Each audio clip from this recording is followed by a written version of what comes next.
Hi folks, Dave with dbstechtalk, and today we're going to talk about Empire Ears.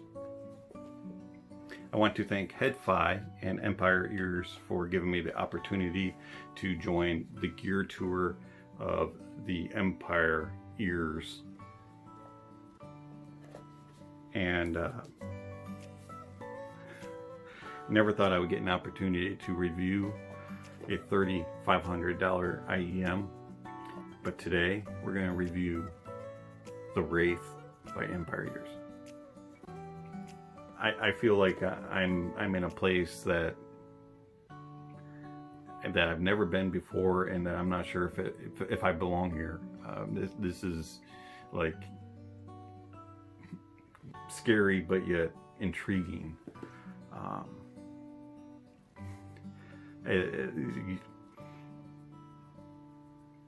You get moments like this in life, you have to take an opportunity, and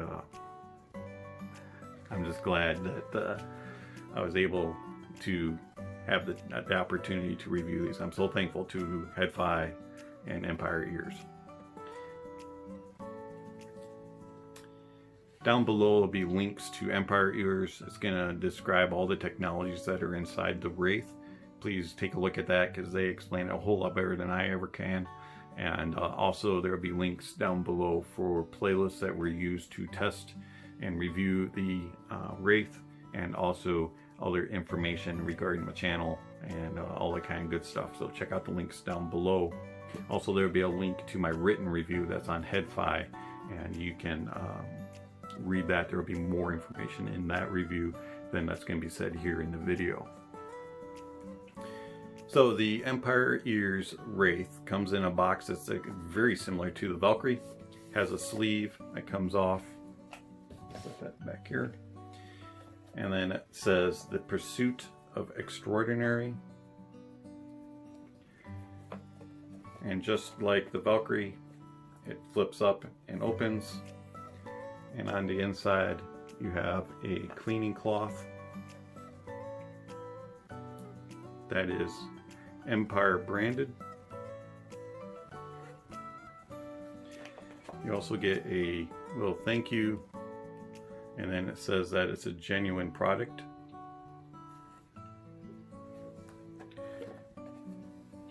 And then there are the Wraith. This also comes with an effect audio cable.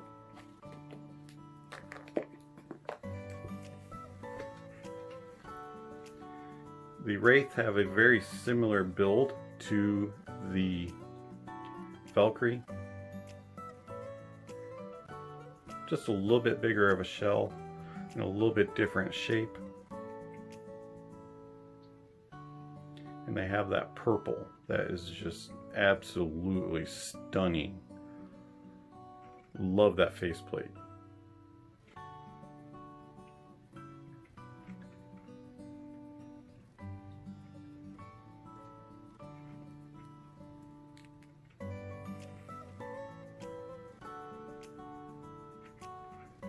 The effect audio cable is extremely nice. This is, in my opinion, the nicer of the two cables when it comes between the Valkyrie and the Wraith. Just feels better, more sturdy, thicker, just looks stunning, and in my opinion it is better quality. I actually did not get any cable noise with the Wraith cable, unlike the Valkyrie. Let's set those aside for a moment, and in the little jewelry box you get that same tray as you do with the Valkyrie, and it's the exact same. You get the little carrying case,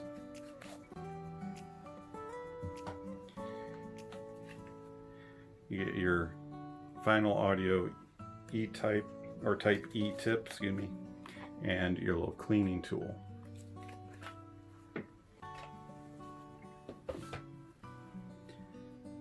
Tips fit very well. I did not have to change and hunt around for anything other than what size of the final audio tip fit, and once I determined what size fit and got them, whoops,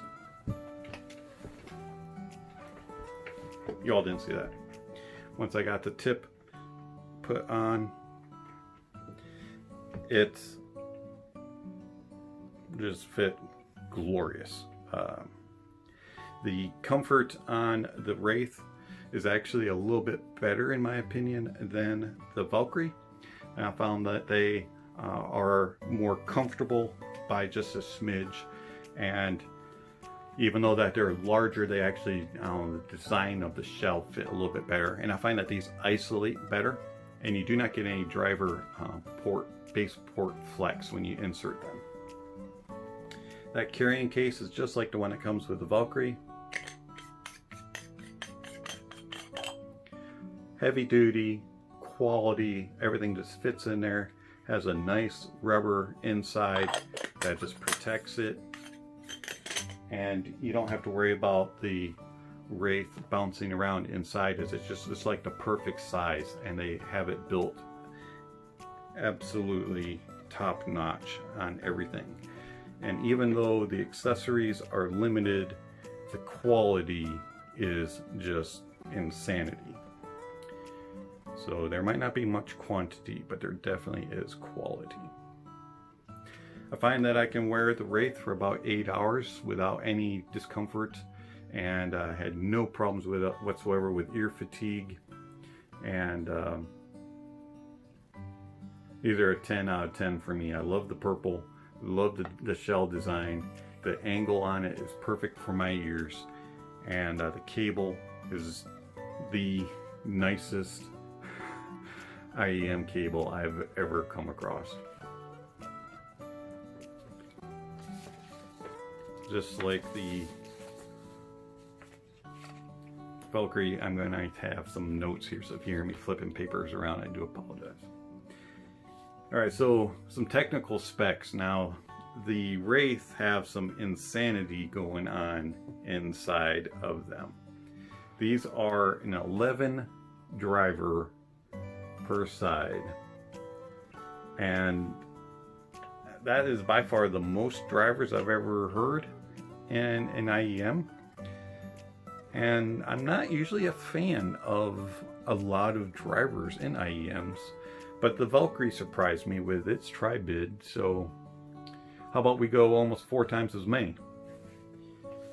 So inside you have 4 electrostat drivers and 7 balanced armature drivers.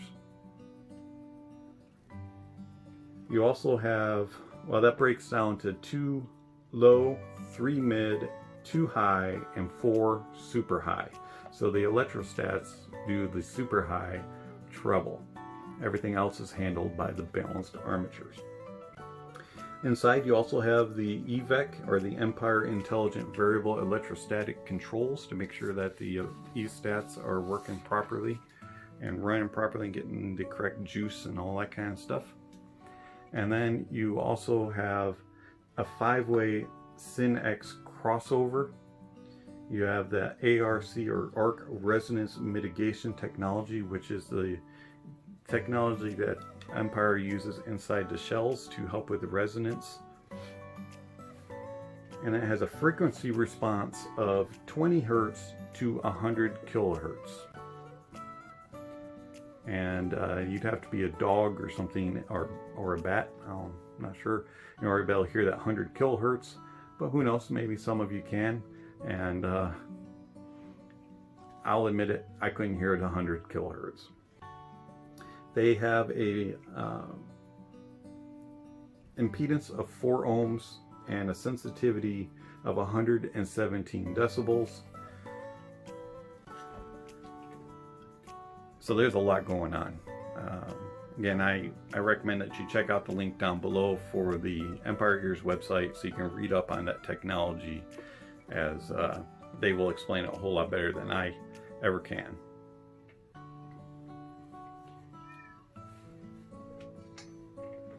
As I said, the cable has not even a smidge of sound on it. I get absolutely no cable noise. It is quieter than Chucky the Church Mouse. It is, you don't even know that the cable's there. It's just flawless. This is insanity when it comes to a cable. All right, so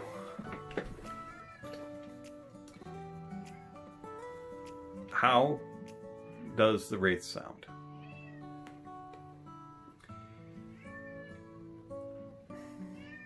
Well, I personally like a more linear bass that has great extension and detail, and I also enjoy some bassier IEMs every now and then. Something like the Valkyrie really impressed me, but the Wraith is not a bassy IEM. It's what I would consider to be my favored bass signature. It's not bombastic, it's not thunderous. What it is it's detailed, it's extended, it's fast, it's lively, and it's not overpowering of the rest of the mix. The bass is always under control. It's like an F1 driver cutting through traffic to get to the podium. It's him just using finesse to weave in and out of lapped cars, going around the corners of the track with precision to be able to make his way to the finish line on the podium. The bass is effortless, it's airy, but it includes excitement and energy that flows through an orchestra. You can hear every single little detail when the kettle drums are rolling and the brass is blaring and the bass strings are plucked and strummed. Everything just sounds cohesive and immersive. Each note is delicately and precisely displayed. The tonality and timbre accuracy is beautiful to hear in all of its glory when the Wraith is playing. I love the bass on the Wraith. It's just correct, in my opinion, and accurate. I really enjoy the Wraith's bass. Mids. The Wraith has mids that are even and balanced right until you get to about the upper mid region, and then it'll climb and merge in with the treble. The Wraith is full of details, and it has a romantic lushness that is just both easy to listen to, but yet easy to dissect all of the details. The Wraith has beautiful vocals, acoustic instruments, pianos, brass, woodwinds, and percussion are all on display and are at their best behavior. With the Wraith, the conductor knows what he's doing, and you can hear everything just pieced together cohesively.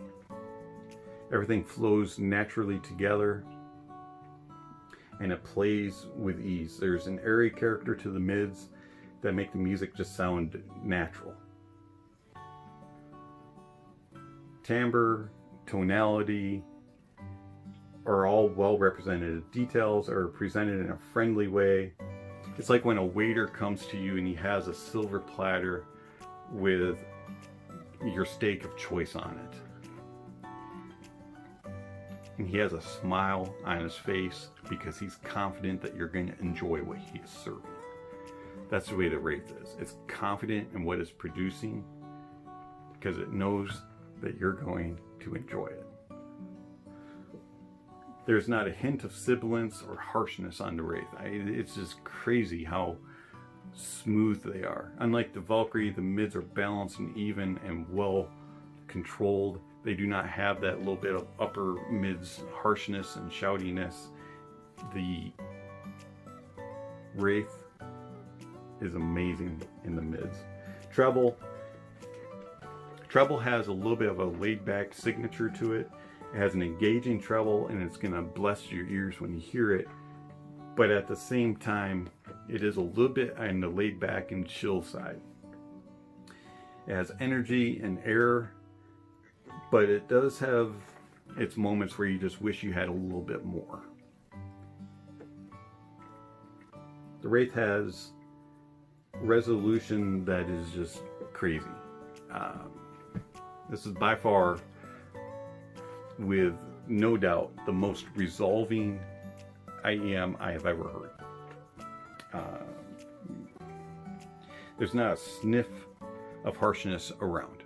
It's just crazy how smooth and accurate and resolving the Wraith is. It's cohesive, it's controlled, just like a engineer for an F1 driver who can finely tune a car so that it will be at its peak performance. The Wraith Treble is tuned to be precise, controlled, beautiful to hear.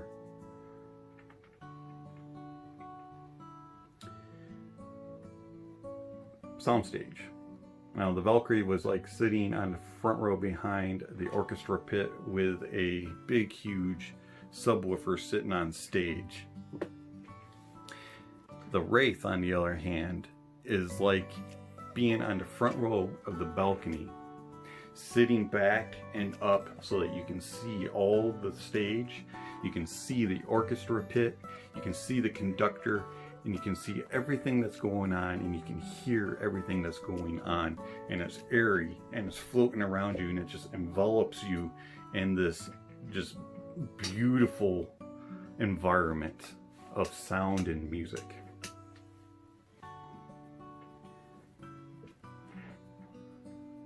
Details are abundant, placement is precise, depth and layering is impressive, and the width is fantastic.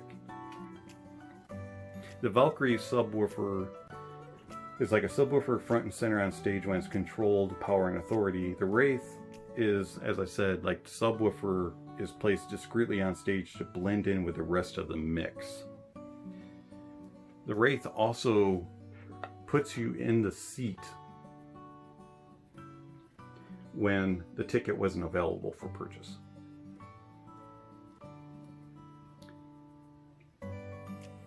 Soundstage on the Wraith is special, and I haven't heard such a beautiful soundstage ever on IEM. I truly, absolutely am in love with the way that the detail, and the clarity, and the precision, and the finite details of the soundstage. And yeah, I use these for gaming. It was awesome, truly insane experience. In fact, I was playing a racing game, Accedia Corsa Competizione, ACC, and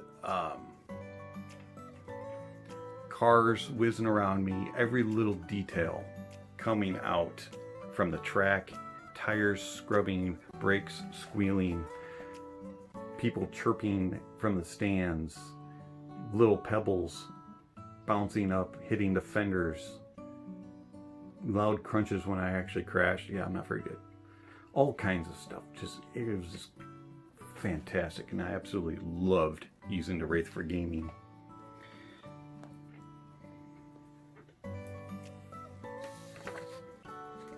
Put the links down below. Check out the comparisons to some other gear. I have absolutely nothing that compares really to these. I've mentioned some comparisons to the Valkyrie, and which one would I pick? They complement each other really well. If you have $3,500, yeah, these are worth it. I recommend them.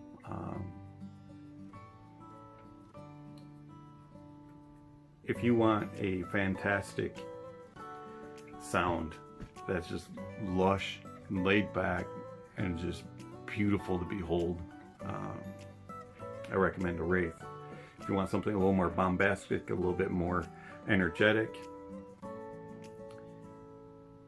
than the Valkyrie. If you want to mix of the two, pick up both. I wish I could. And I wish I didn't have to send them back. I wish I didn't have to send them to the next reviewer. But I truly do thoroughly enjoy the Wraith. And if I had to pick one of the two, I would pick the Wraith. The flagship has won me over.